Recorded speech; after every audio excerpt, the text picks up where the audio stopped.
Well, Greg, sources tell us that Kohberger must plead guilty to all 4 counts of murder, and he must waive all rights to appeal. If he does, the death penalty will be off the table in exchange for life without parole.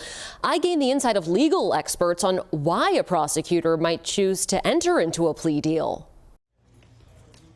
One reason is if you're not convinced, you can get a conviction. Retired Judge Timothy Bradshaw says even if jurors were to find Kohberger guilty and render a death penalty decision, if it gets appealed, it'll be drawn out for years. So that's difficult on the families as well. The prosecutor likely felt the risks outweigh the reward. That's according to Seattle U law professor Deirdre Bowen. The fact of the matter is that there are appealable issues here. Appealable issues such as the handling of the DNA evidence. Well, what if it goes on appeal and the appellate court says, you're right, there was judicial error, we just throw the conviction out, done. It could also be money related. Prosecutors have budgets that they have to live with. Still, the news of this plea deal surprised Bowen. We know that there's at least one family that objects to this plea, and it is highly, highly rare that a prosecutor for such an egregious case would agree to a plea deal. Because of its rarity, she suspects the prosecutor thinks they can negotiate some kind of payoff for the families and say something like, we want to know what you can actually offer us in terms of telling us what your motive was. But she says this is far from over. This is not resolved at all. He could go to that hearing and say, actually, I don't plead guilty. Legal experts also acknowledge how tough this likely is on the victims' families. The first thing that I think of is how heart-wrenching this is for the victims' families. That's top of mind tonight.